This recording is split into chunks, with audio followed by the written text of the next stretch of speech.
E aí pessoal, beleza? Nesse vídeo vamos conhecer um dos casos mais polêmicos e controversos que ocorreu aqui no Brasil. Um adolescente praticou crimes e assustou uma cidade inteira. Vamos conhecer essa história? Vem comigo.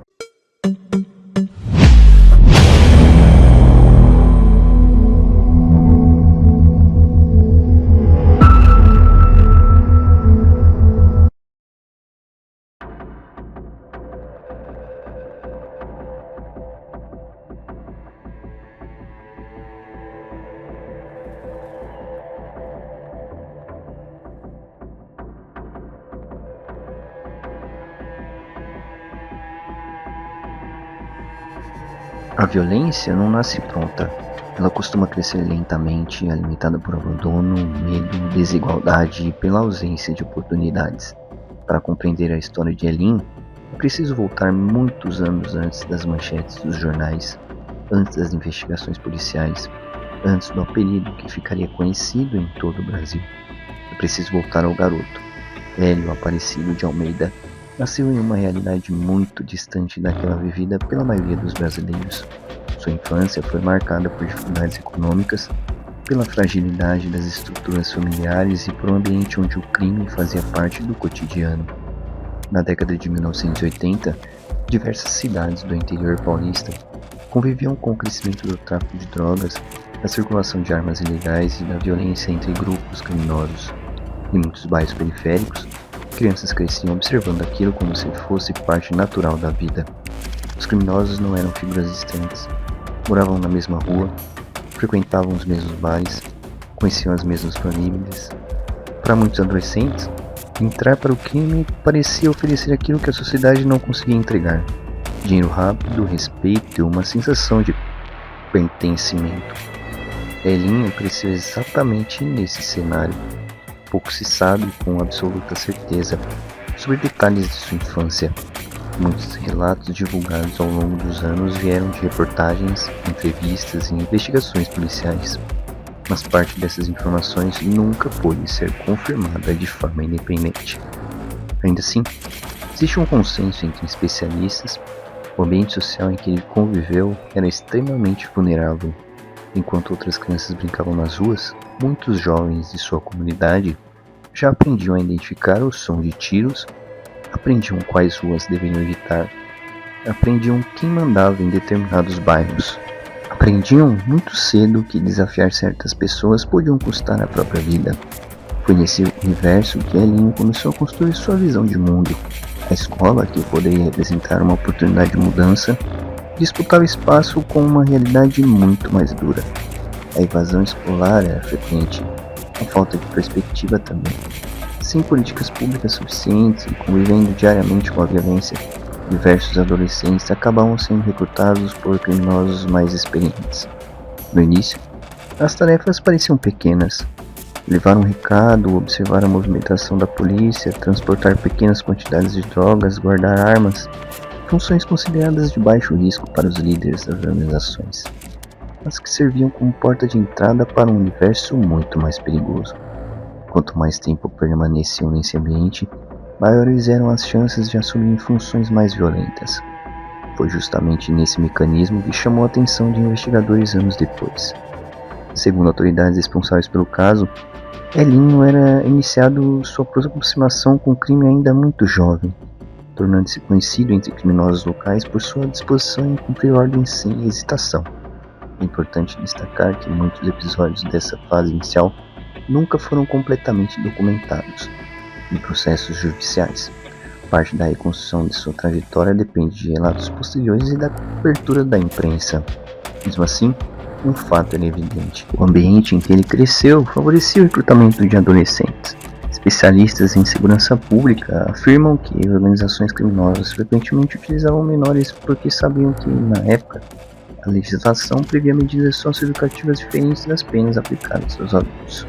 Essa estratégia transformava jovens vulneráveis em peças importantes dentro da estrutura do crime.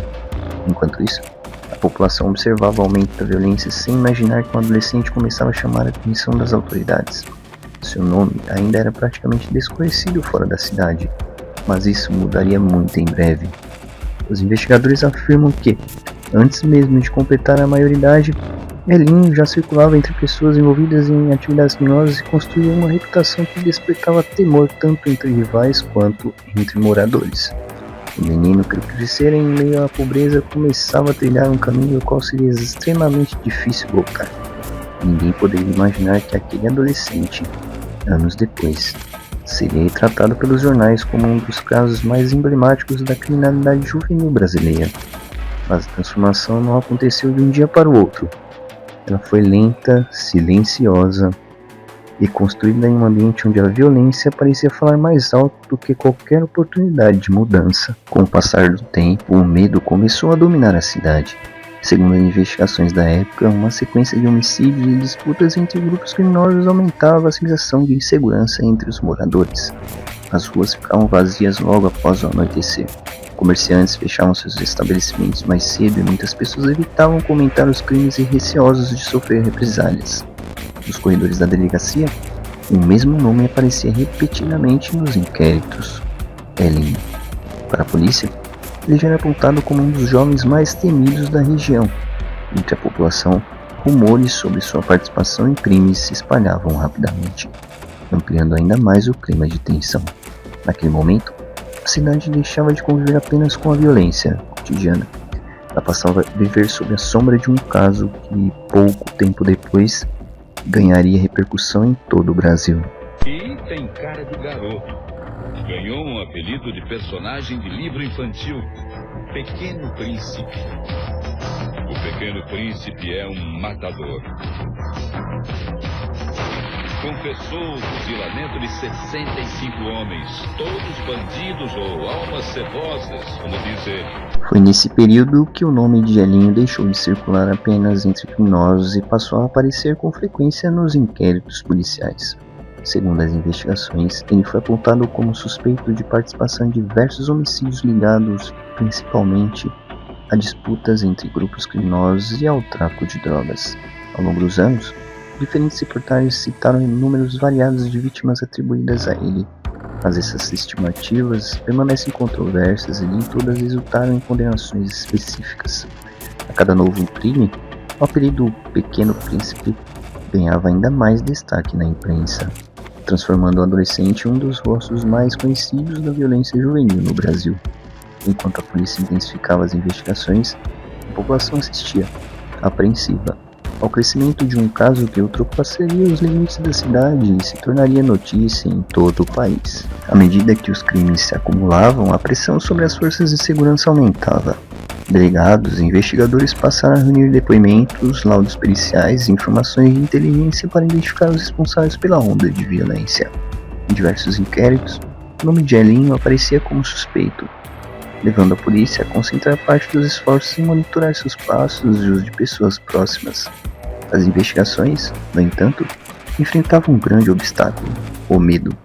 Muitas testemunhas evitavam colaborar por receio de represálias, dificultando a coleta de provas e a reconstrução dos acontecimentos. Mesmo diante dessas dificuldades, o cerco policial se fechava.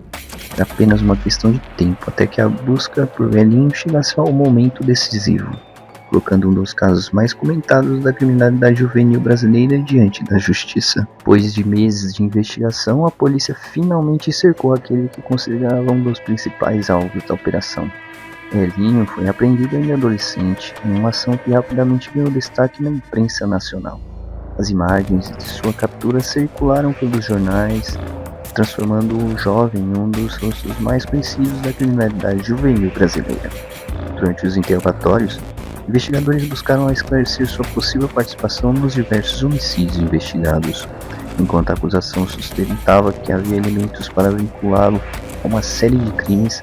A defesa contestava partes dessas conclusões, alegando que nem todas as acusações estavam respaldadas por provas suficientes. A prisão marcou o fim da caçada policial, mas também foi o início de uma intensa batalha judicial que dividiria opiniões e reacenderia o debate sobre violência, responsabilidade penal de adolescentes e os limites da justiça brasileira. É fácil matar. É fácil demais, é bom demais, é gostoso. Viu? Mais ou menos 66, 65 por aí. Ele ia fichar, tem um carimbo, né? O ladrão que dizer que gosta de mim na cadeia, ele tá mentindo. E todos eles têm vontade de me matar. De Pernambuco. Medo, quer dizer, medo de dizer eu tenho, né? Agora não adianta ter medo. Quem fez, o que se faz aqui na terra tem que pagar, né? Se eu sair da cadeia, eu vou matar pior do que eu matei. Com a prisão de Elinho, o caso deixou as páginas policiais e passou a ocupar espaço no debate nacional. Por ser menor de idade, quando parte dos crimes investigados teria ocorrido, o processo reacendeu discussões sobre a responsabilidade penal de adolescentes envolvidos em crimes graves. Enquanto a acusação sustentava que ele representava um dos casos mais extremos de violência juvenil da época, a defesa questionava parte das provas e a forma como sua imagem havia sido construída pela intensa cobertura da imprensa. Especialistas também divergiam. Alguns defendiam mudanças na legislação, enquanto outros argumentavam que o caso revelava falhas profundas nas políticas de proteção à infância, educação e combate ao recrutamento de menores pelo crime organizado. Décadas depois, o nome Elinho, Pequeno Príncipe, continua sendo lembrado não apenas pelos crimes atribuídos a ele, mas por ter se tornado símbolo de uma discussão que permanece atual. Como impedir que adolescentes sejam atraídos por um caminho de violência antes que seja tarde demais?